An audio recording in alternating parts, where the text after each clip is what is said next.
Jade Thomas looking at the chat box, and she'll be able to ask any questions for everybody. Otherwise, we'll have questions at the end as well. So Jade, give us a hoy when you're ready to jump in and ask some questions. And then also, we'd love it if you could stick around to the end, because we do have lucky door prizes. So yes, so that's just basically an enticement to keep everybody on until the end of the session. So next, I would just like to introduce our wonderful colleague, Kylie. Kylie's an experienced consultant and executive with over 14 years of experience coaching and working with people from diverse and disadvantaged backgrounds.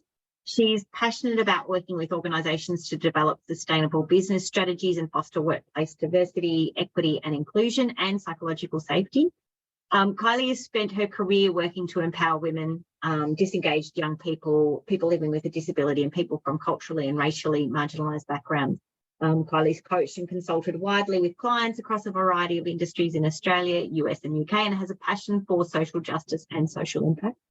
Kylie was a 2019 State Business Women's Award finalist in the For Purpose and Social Enterprise category for her work supporting the inclusion and economic empowerment of women from refugee backgrounds across Australia.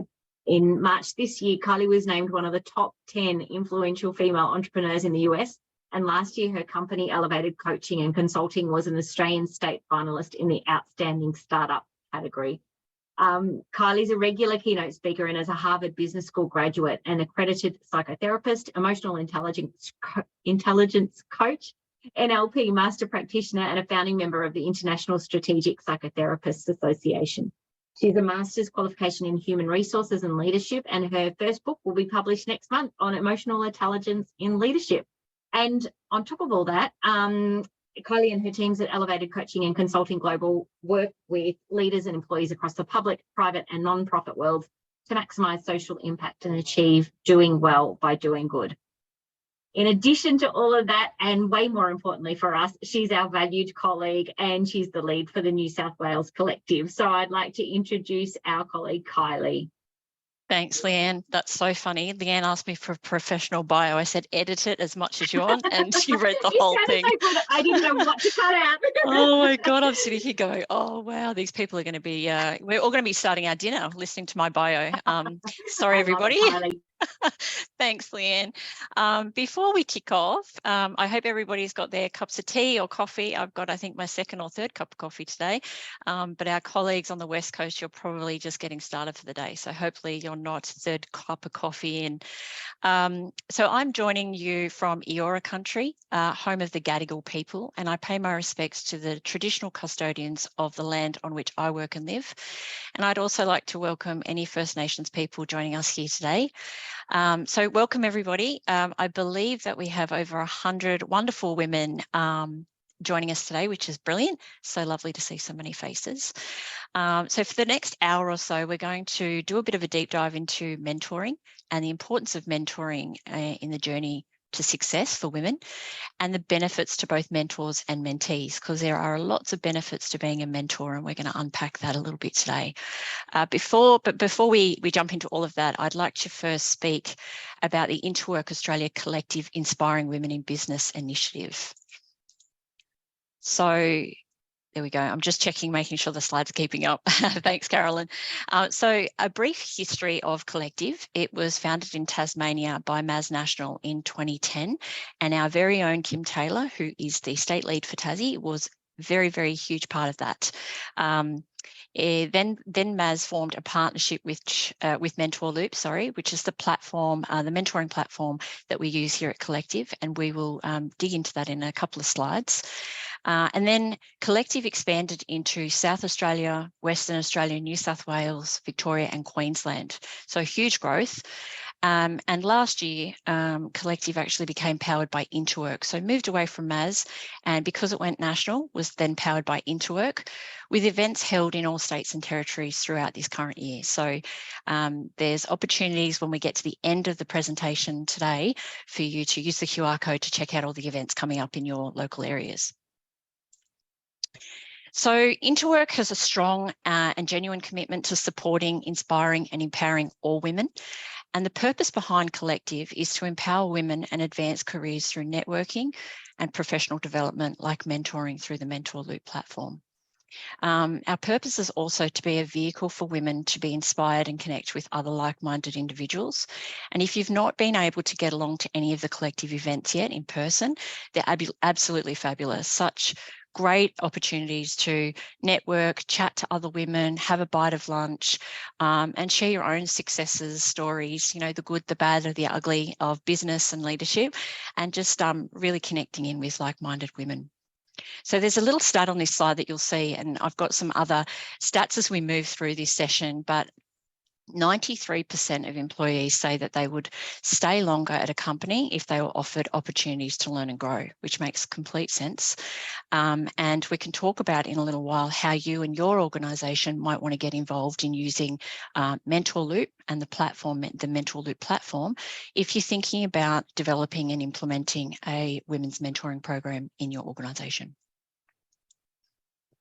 So the other beautiful part about collective and the collective events is that we link up with charity partners, and through those collective events, Interwork are proud to support women in the wider community by donating a percentage of proceeds from ticket sales to local non-profit organisations who work directly with women and supporting them on their journey towards sustainable employment. So part of our purpose is playing an active part in creating an environment where women empower and support each other, but also recognise that there are women at the moment really doing it tough, and we're not all in the same position of privilege, but also in the same part of our journey to either employment, success, whatever that looks like. So we really do want to support the women that need our support to continue on their journey to success. So to date, Collective has raised over $60,000, and some of our beautiful charity partners include the various state-based Dress for Success organisations, Fitted for Work, Catherine House, Pink Hope, Sisterworks, and many, many others. Now, we're going to move to the Mentorloop platform. Now, we've got a video that we'll play in a minute, and please, all 100 and whatever we've got on this session today, please cross your fingers that this works. But Mentorloop, from a mentor perspective, because I use Mentorloop as a mentor, but Mentorloop is a really great platform to use in supporting your workplace mentoring programs. But it's really, really easy to navigate, and you'll see that when we play the video. It's got tons of helpful tools and resources, not just for mentors, but also for mentees. And it features a dashboard and place to communicate with your mentor or mentee to track progress and goal setting and achievement. So it's really easy to navigate, and it does keep both the mentor and the mentee on track. So let's check this video out.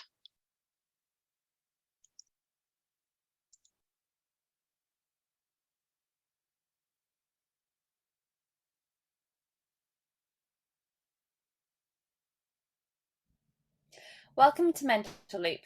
Today we're going to take a sneak peek at what Mentorloop looks like for participants entering your program.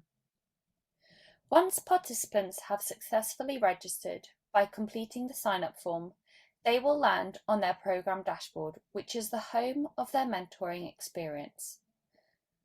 From here, they can access and complete milestones, browse recommended matches, find relevant resources, and connect with their mentors or mentees. If you have self-match enabled on your program, participants can browse through potential mentors and mentees, filtering their search by different criteria, and request new matches.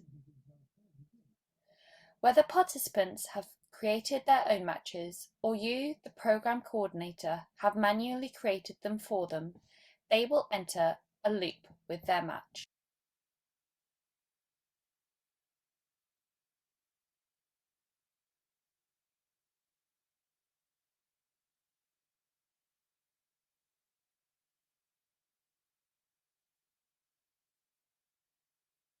Just see if this connects, everybody. Welcome to Mentorloop. Today we're... Bear with us. browse recommended matches, find relevant resources, and connect with their mentors or mentees. If you have self-match enabled on your program, participants can browse through potential mentors and mentees, filtering their search by different criteria, and request new matches. Whether participants have created their own matches or you, the program coordinator, have manually created them for them, they will enter a loop with their match. Loops are essentially a journal of their mentoring journey, where they can easily connect with their mentor or mentee. From here, they can upload files, schedule meetings, launch video meetings, and create goals. Everyone will have direct access to their program coordinator from their active loops or directly from the dashboard. They will also be able to create goals from the dashboard, access the Mentorloop Help Hub and the Mentorloop Customer Success team, so they can easily get the assistance they need if ever in doubt.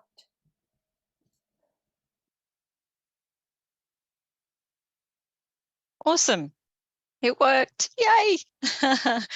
So now we're going to look at, and I'm sure most of the women here today, most of the people here today have experienced mentoring from either a mentor perspective or being a mentee. I, throughout my career, I've been a mentee, and I've loved having the mentors that I've had. I've had 4 beautiful mentors. By beautiful, I mean absolutely amazing professionals. I'm sure beautiful too. The 2 males would love me to say that they've been beautiful, but they've been just absolutely amazing interactions. And now all 4 of them are dear friends of mine. But we want to now understand, well, why is mentoring so crucial for women in establishing their support network and also for supporting their journey to success? So as we all know, women often face a challenging climb to the top of their field, unfortunately. However, many successful women have one thing in common, and that's having the help of female mentors on their journey to success. So women, as we know, I'll keep saying as we know, because we all know this stuff, but women are increasingly demanding more from work, especially post-pandemic. But we want more at the companies that we work at. We want more flexibility. We want our companies to prioritise employee wellbeing and foster an environment where women have equal opportunities for professional development, career progression, and where we can thrive, most importantly. And where we can thrive. Sorry, I'm looking at my notes here, just completely lost myself here. So why is mentorship so crucial to developing the potential of women in business, in leadership and the workplace? So although there's been modest growth in representation over the past, I would say, decade, women are still significantly underrepresented in the corporate world, not just in Australia, but globally. And I'm sure a lot of women in executive roles that might be joining us here today can attest to that. And the difference is glaring in senior leadership. So we're just 1 in 4 C-suite leaders is a woman. I mean, wow. And I'm just going to interject here because I can say that in Interwork, there's actually, I would say, almost an equal gender split in senior leadership, and perhaps not C-suite just yet, but certainly senior leaders. There's lots and lots of women leaders at Interwork Australia, which is really, really wonderful. But female mentorship is vital to closing the gender gap in career development and corporate leadership. Women face distinct challenges, again, as we all know, such as gender bias, discrimination, sexism, harassment, and unrealistic expectations for work-life balance.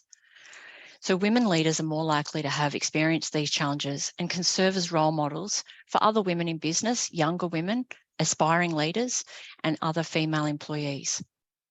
Mentorship allows mentees to form meaningful relationships and network with other women in leadership and in business. And that's where I've found it absolutely crucial to, I guess, my career journey and some of the success that I've experienced.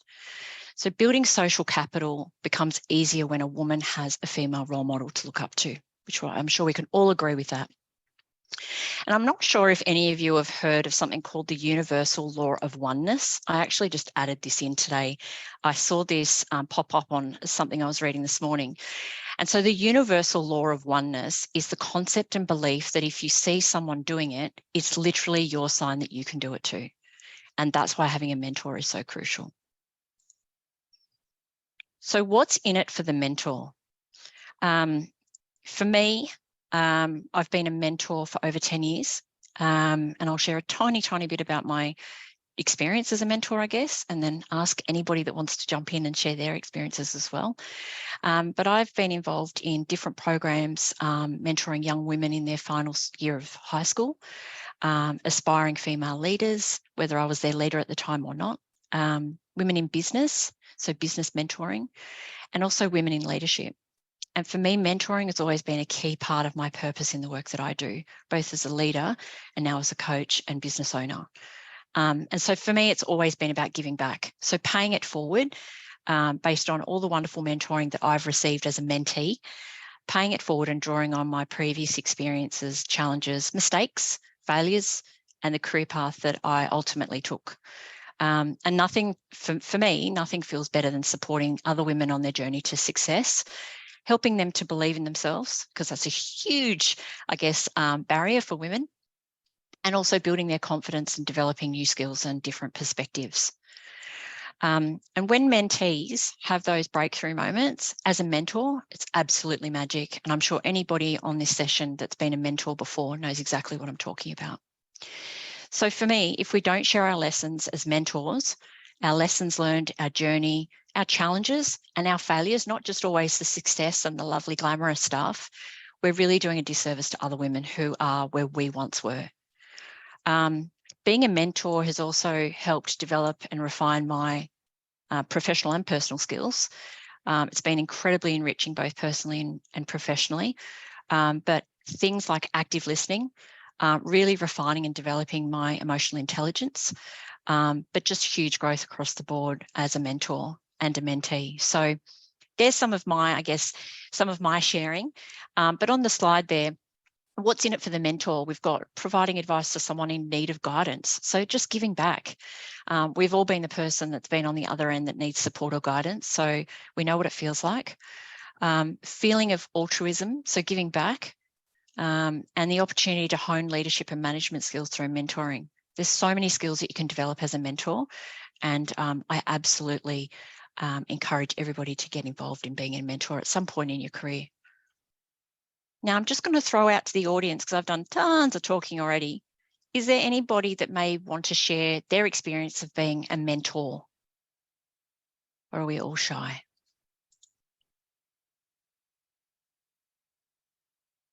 No, we're all shy today. Maybe we'll have some mentees share in a little moment. Hey, Kylie. Yes, Kim. Here. I was very fortunate quite a few years ago to have a mentor for 3 years, both personally and professionally. So that really encouraged me to become a mentor with Collective. And I've had, I think, 4 mentees. And what's amazing is just making, from a mentee point of view, is making that time for you. So putting that time away every week, every fortnight, whatever it is, and just working on your goals, sort of working through what your goals you want to achieve, and then just putting that time aside and making it all about you. And that's the piece of gold that I found with mentoring, being both a mentor and a mentee. In both roles, I've grown professionally and personally, so extremely valuable. Absolutely. And I think every single person on this session this morning will nod their head when I say this next thing, that women don't often, we're not particularly good at it, and we don't often allow time for ourselves. We don't put time aside for ourselves. We have that guilt often, whether it's working mother's guilt, whether it's just being guilty for doing anything for ourselves. So whether that's training, mentoring, being a mentee, but yeah, just putting that time aside. And I mean, that could be a whole other webinar, ladies, but I definitely think that we need to think about ourselves and be a little bit selfish when it comes to our own sort of professional and personal development. So how can a mentor benefit your career? So some of you today may never have experienced having a mentor before and might have joined to sort of think, well, I've been thinking about it for a little while. Maybe I'll consider it, but I want to find out a little bit more. What does it look like to have a mentor, and how can it benefit me? So a mentor can be a career coach, although I want to say coaching and mentoring is different, but certainly a mentor is going to be the voice of encouragement. They'll help with efficient management and growth. A good mentor and also a good coach, depending on what way you go, really does hold you accountable. So that accountability piece is going to be huge when you're setting goals and you're making plans and then sticking to them, which is very similar to what Kim was saying. You need that person to gently say, hey, you made this commitment to yourself. How are you going with that goal? What's going on with it? For me as a mentee, I was motivated, inspired, supported, and really guided by my 4 mentors to set really aspirational goals. And they did very much keep me accountable for my growth and for my goals. 2 were previous leaders that then we continued on that mentor-mentee relationship and then friendship for many, many years. But my mentors supported me with navigating the challenges that I was going through at the time. And we've all got challenges that we experience. Personal challenges always tend to flow into your work and professional life. You can't really separate the two. We're one human being, I always say. So they really helped me navigate the challenges that I was facing at different times in my career, whether it was thinking about a career change, looking at a promotion, looking at an entirely new role for whatever reason at that time. But they really helped navigate as someone who was very objective.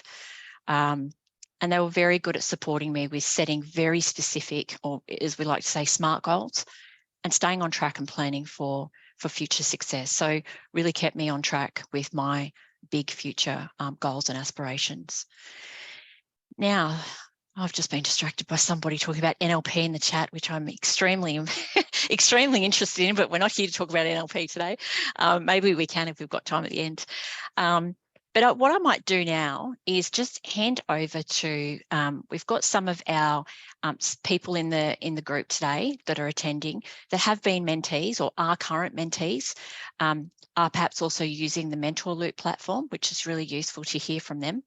But I might just hand over to Tina, one of our fine staff colleagues, as part of the Interwork Australia group, to share some of her experience and let us know what she thinks about mentoring and being a mentee. Thank you, Kylie. Look, I've been both in my career. I've been a mentor to a few different people and a mentee, over different periods of my career. I have found that being a mentee is amazing, regardless of what step of your career you're at. Being a woman means so many different things to different people, but regardless of what being a woman means to you, it comes with so many expectations and responsibilities. And being a mentee is really giving yourself permission to grow. So you're setting aside time, like Kim said earlier, it's you time, but essentially it's you time that is growth. It's specifically targeted to your growth, whether it's personal or professional. And it's that first step. Becoming a mentee is really that first step and going, okay, I'm opening myself up to growth. And that was really important for me to set aside that growth time. And the other thing about being a mentee that I've really enjoyed is giving myself that time and that permission to be vulnerable to someone and to open up about what my aspirations and goals are and be given feedback on that. As much as you're able to be vulnerable is as much as you're giving yourself space to grow in that mentee-mentor relationship. And it's a mindset shift for me. Walking into being a mentee, you've got so many responsibilities and tasks and things you need to do every single day, but when you're stepping into that space as a mentee with your mentor, you're putting on your growth mindset shift. You're opening yourself up to have little things pulled out that you may not have even considered and be brought into that accountability space and say, okay, I've come in here vulnerable, ready to grow. time for a mindset shift. I've got to look at this and be accountable to apply those different mindset shifts. So, you know, as much as you might step into this mentee role expecting to grow in your professional career, I think for me personally, I've found that it's also been a personal life changer as well, because there's so many career growth goals that you step into that you don't realize you actually need to adjust things in your personal life, and that both are so interconnected as a mentee that I've seen both personal growth, career growth. It's such a holistic benefit to your life. I've probably rambled a bit long, Kylie, so hopefully that's provided. No, I love it. Thank you. Oh, it's brilliant. Thanks, Tina. You could ramble a lot longer. That's fine by me.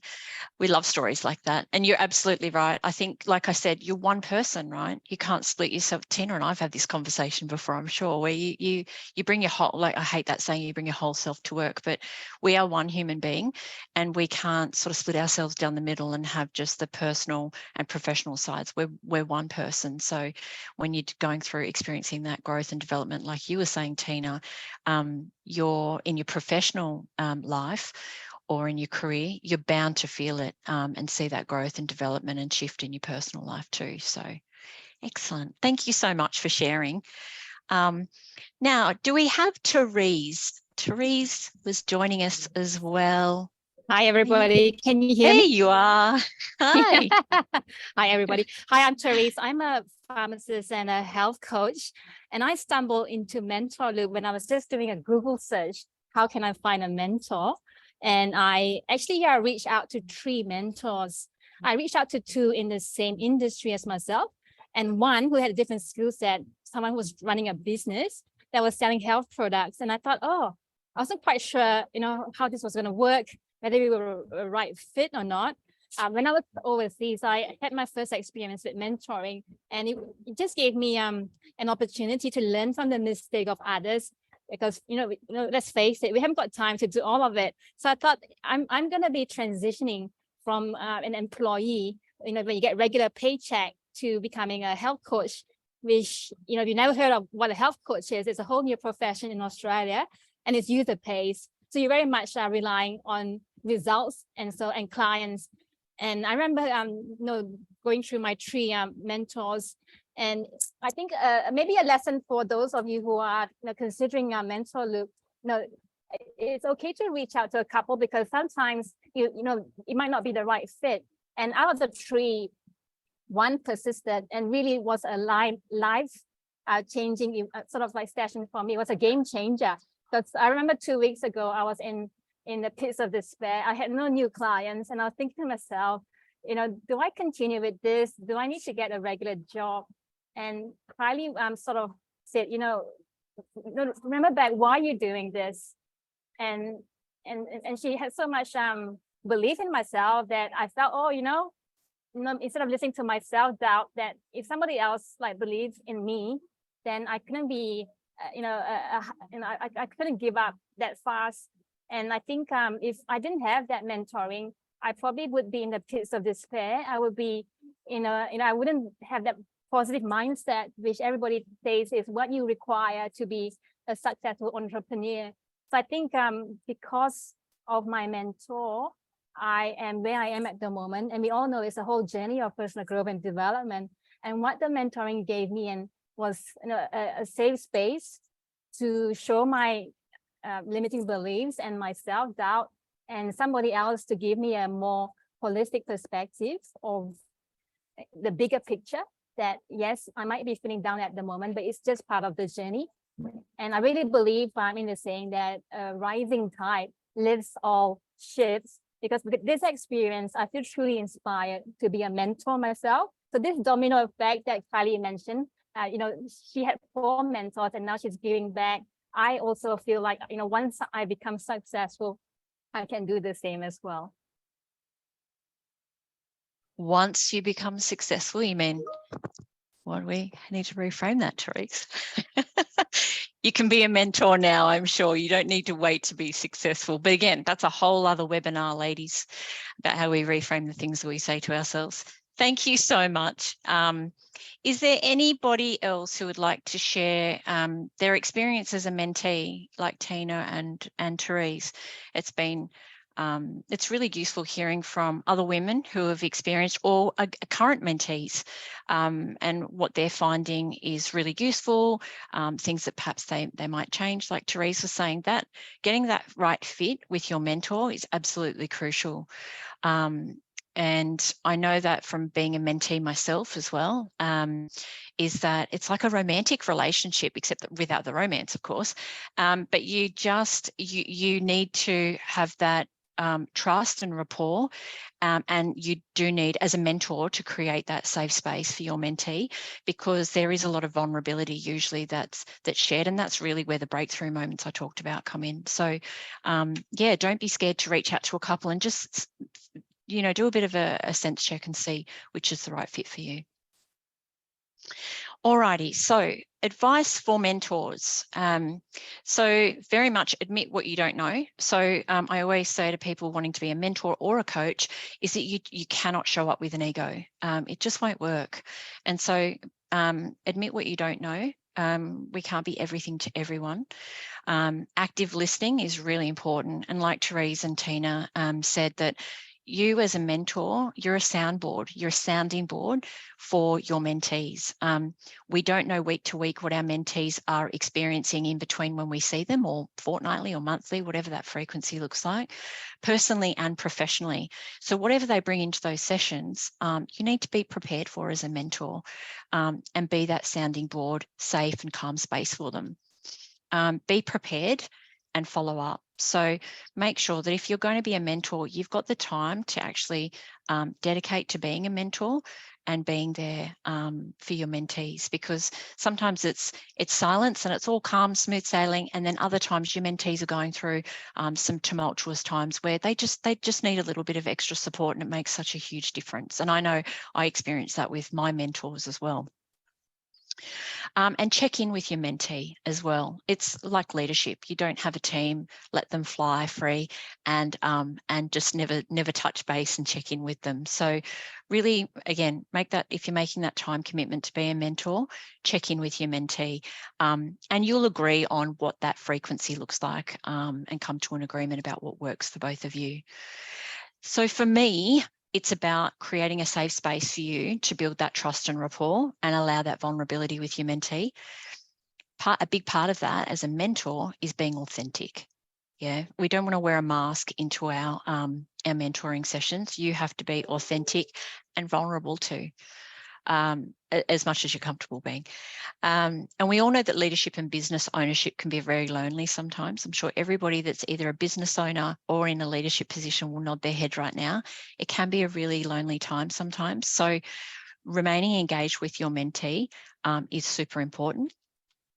The other and the last part of this that I'll say is really understanding the boundaries with your mentee. So I've found that they will guide you around their level of comfort, I guess, when they're sharing and disclosing challenges. And so just remember that trust takes time to build. You don't just enter into your first session and that's already built. All righty, now, advice for mentees. Be proactive in the mentoring relationship. It's an equal partnership. It's not the sole responsibility of either the mentor or the mentee. Ask for what you want. So be really honest about what you think your mentor can do for you.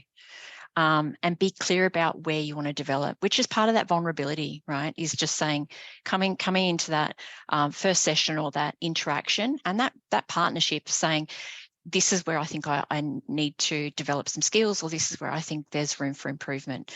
So having that self-awareness is going to be super important.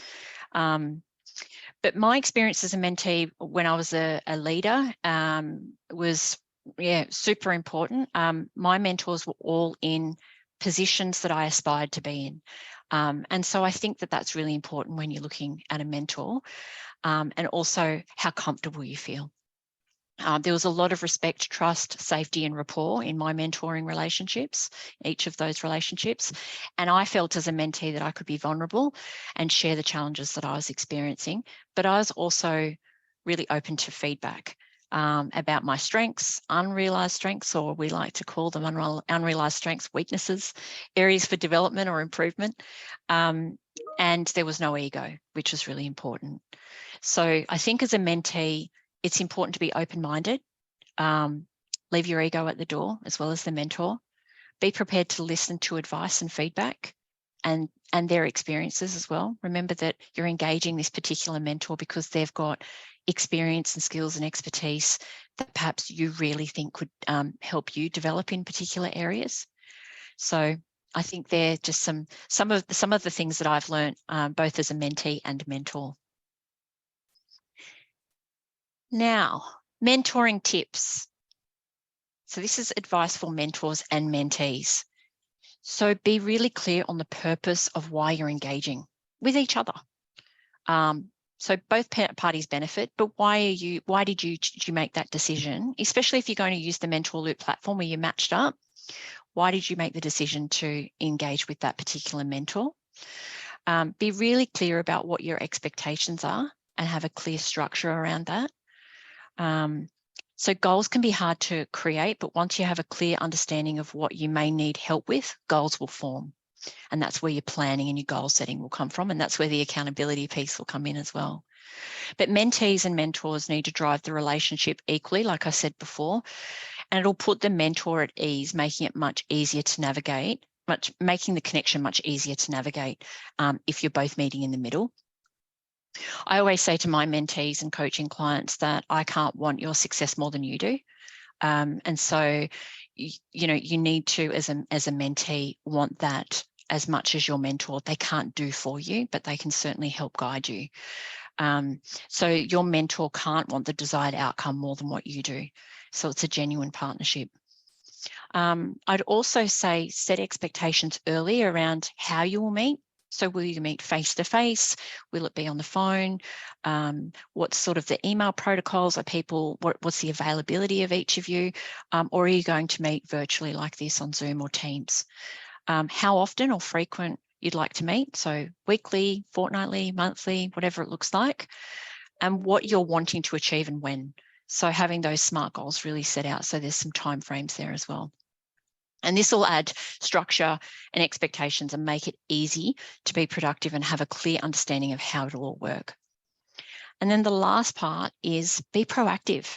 So if you haven't heard from your mentor or mentee in a while, check in, reach out, see how they're doing. There might be something going on in their personal life that you might be reaching out right at the right time, which is sometimes what happens. We tend to get really busy with our everyday lives and work and everything. And if there's a lull in the connection, it can be really hard to pick it back up again, especially in those early days when you're still building that rapport and that connection and trust. Now, next slide. There we go. Oh, my heart skipped a beat. I saw a blank slide and I thought, what's happened to my infographics? So these are two slides that I absolutely love. So the one on, now I'm going to think, is this going to be on your left or my left? But feel the fear and do it anyway, is the best advice I've ever received from a mentor. It's actually something I say a lot now too as a mentor and coach. But one of my greatest mentors, he always used to say to me when I come to him with a decision, especially around sort of career progression or development, and he used to always say to me, Kylie, always do what scares you the most, because growth doesn't happen in your comfort zone. And I still remember that, and that was 10, 11 years ago now, when we typically as human beings want to take the easy, comfortable way out, or avoid, taking on a new opportunity because it scares the absolute crap out of us. Remember that to do what scares you most. So feel the fear and then go and do it anyway. And I say that to a lot of my mentees and clients, because fear is actually the thing that we experience and the thing that we feel just as we're about to leave our comfort zone. That's why it feels so nerve-wracking. You're literally, if you can picture being on the edge of your comfort zone, about to jump. That's why you feel the way you do physically. but we just need to reframe how we think of fear and start using it to motivate and propel us forward. So feel the fear and do it anyway, and use fear to propel you forward and not hold you back.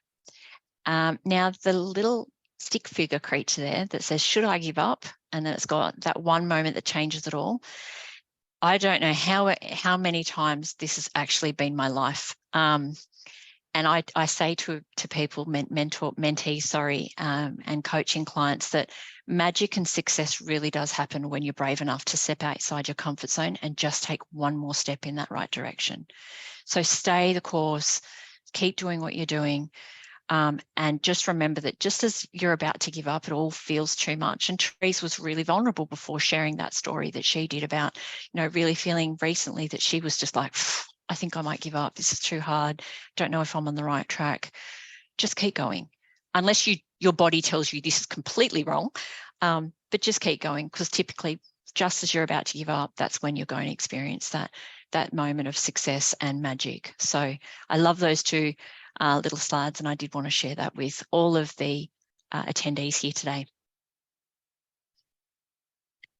Now, the magic QR code. We love a QR code, don't we?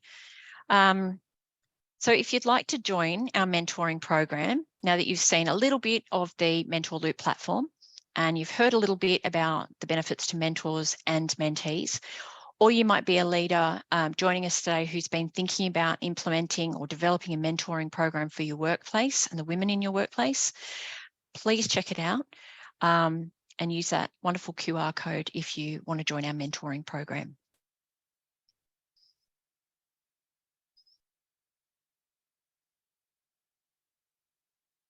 Any questions from anybody? We've got one in the chat so far, Kylie, so I might just put that one to you while anyone else who has some questions wants to put those in the chat as well. But Leanne has asked, how do you approach someone to be your mentor? How do you start that conversation if you're not using a platform like Mentorloop, which obviously sort of takes out that initial first conversation? Do you have any suggestions or tips on that one?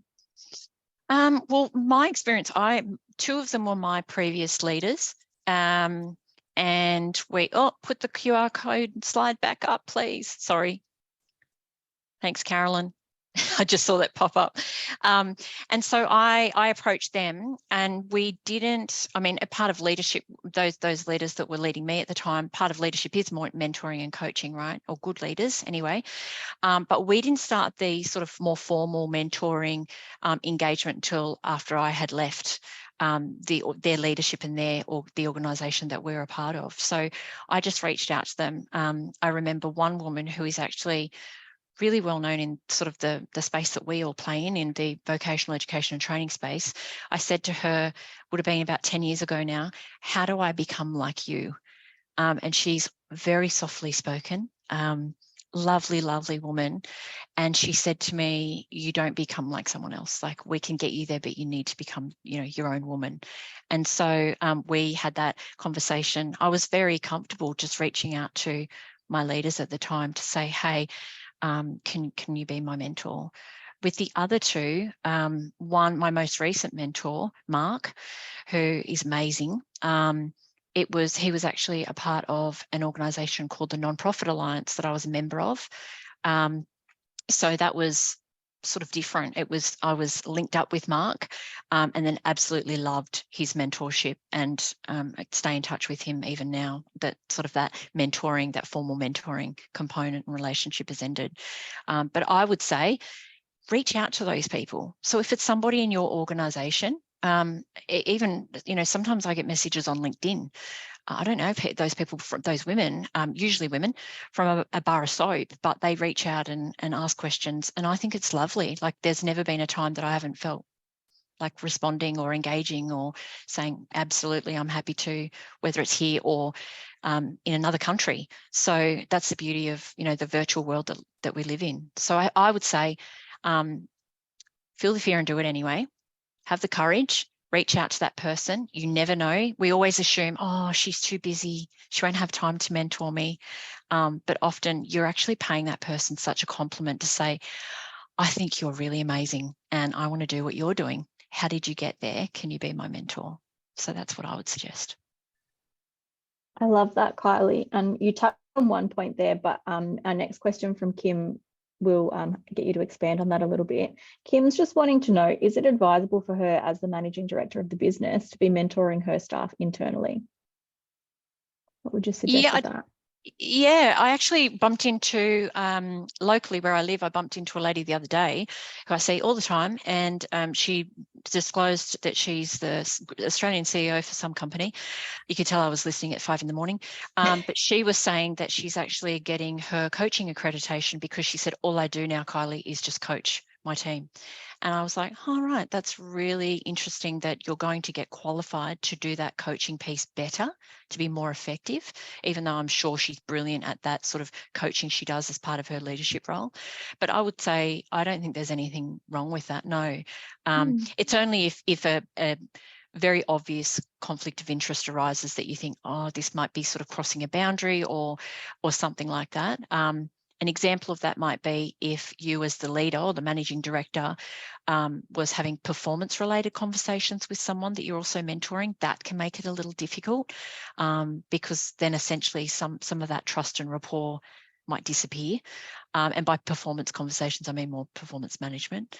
But apart from that, I couldn't see that there'd be any conflict. I've been a leader in an organisation as a director, and I mentored wonderful women that were aspiring leaders. They didn't report directly to me, but they were sort of manager once removed relationships, and there was nothing wrong with it. It was absolutely great. The next question we've got is just asking around, how do you move from those informal mentoring sessions to creating more of a formal relationship? Ask. I don't know why. That's right? simple. Yeah, when we think of that. Yeah, I think that because of that confidence piece, right? And we tend to skip, as human beings, I think 3 steps ahead into, I should be too busy. I don't want to put more work on her workload. And I always get it. I know you're really busy, Kylie. And you go, and it's okay. I'll tell you if I can't engage or I can't, I can't have these regular interactions or meetings. So just ask. I would say, hey, listen, I'm really finding this beneficial for me. I'd like to do this, like schedule this and have a little bit more structure about the frequency around, the timing that we meet, so that it's beneficial to the mentor. That person knows when those interactions are going to take place, especially if they are super busy, which we all are. Who's going to lie? And also for the mentee, just to know that every fortnight or every month they have that catch up. I think just ask, just reach out. I've actually got one more question. I know, Kim, you've talked about coaching accreditation, but I'm going to ask mine first because I'm unmuted. If you are looking to go into a mentoring relationship, but you don't really know what specifically you want mentoring on or what area, you're not 100% sure yet, but there's obviously value in there, you want to start that relationship. How would you go about doing that without wasting someone's time? Obviously, as you've said, everyone's really busy. Is there a way that you can still approach that and get some value out of it? Yeah, absolutely. But I think that's the piece that we were talking about before, which is sitting down and doing a bit of that self-reflection, knowing what you really want that mentor for and that mentoring relationship. So I think going in blind makes it difficult for the mentor and the mentee. If it's obviously going to be related to your career, so perhaps engaging with a career coach for a session, or just sitting down, giving yourself the bandwidth, that hour or 2 hours of peace and quiet, and thinking, where do I want my career to go? What am I doing now? Is it on purpose for me? Am I, do I feel fulfilled? What do I want my next 2 or 3 steps in my career to look like? Because I think if you work backwards from where you want to be in, say, 2 years or 5 years, you can figure out what your skills gaps or sort of, deficiencies might be, and then think, okay, well, I really don't know a lot about senior leadership or financial management or leading teams and sort of managing performance. The performance side seems to freak us all out. What are the skills that I'm going to need to be Jade in 3 years' time? And so I always say to the women, think big, set those sort of goals, even if they're really rough ones, and then sort of work backwards and think, okay, well, where am I now? Where do I want to go? Where might the gaps be? But also looking at the women around you that are holding those positions that you think, in 5 years, I want to be in that position. I want to sit in her chair. So what did she do? Even go onto LinkedIn, maybe. I've done it. You kind of do a bit of a stalk. And you find out, you know, did that person do a particular, you know, university qual or an accreditation or some type of training that you think, okay, well, they've done that. Maybe I need to start there as well. That'll help also inform what type of mentor you might want to start looking for, especially if you're using Mentorloop, because you can do that matching. I love Not that, sure if Kylie. that answered your question, Dave. Yeah, it really did, because as you said about having the bandwidth just to sit and think about it, to get really, you know, clarity and allow yourself to be intentional with that practice, which a lot of the time we're not doing. So yeah, it really sunk in. I know that we're due to finish up at 1 o'clock, and I'm conscious we need to keep everyone on time. I get a fun job today, but before I do that, Kylie or Carolyn, do we have anything else that you guys want to touch on quickly? No, I just wanted to say thank you for listening, everybody. It's been awesome. And we've got the lucky door prize now, I believe. We do. We have 2 people who are lucky enough to receive some vouchers for us, and they are online, I believe. So we'll organise to get in touch with you and deliver the vouchers. But the 2 people today are Elise Noel and Susie Beale. So congratulations, guys. You're the 2 door prize winners, and thank you for joining us. You can see Elise in the chat. Congratulations. Okay. Now, second last slide before we let you go. Stay in touch. Don't let this be the last collective event that you attend, please. We'd love to see you at the state-based events that we have. They're all face-to-face and they're absolutely brilliant. So if you do want to come along, enjoy a bit of lunch, some nibbles, and meet other women, you never know, you might meet your next mentor just by chatting and attending one of our next events. So use the QR code that's on the screen to stay in touch for our events and our news. And thank you so much to everybody who made the time to come along for an hour today and to listen to us speak. It's been awesome. And that last slide there is our team at Collective. So they're our state leads. And if you want to contact any of us directly, you can also do that. Thanks, everybody. Thanks, Kylie, and thanks everybody for attending. Stay in touch, as Kylie said, and there's the QR code for staying in touch. For anyone who has accessed the QR code for the Mentorloop, that sends through an email to us and we'll send you all the details. So we'll get that through to you as soon as possible as well. Thanks, everybody. Thanks, Kylie. That was great. Thanks, Kylie. Thanks. Cheers.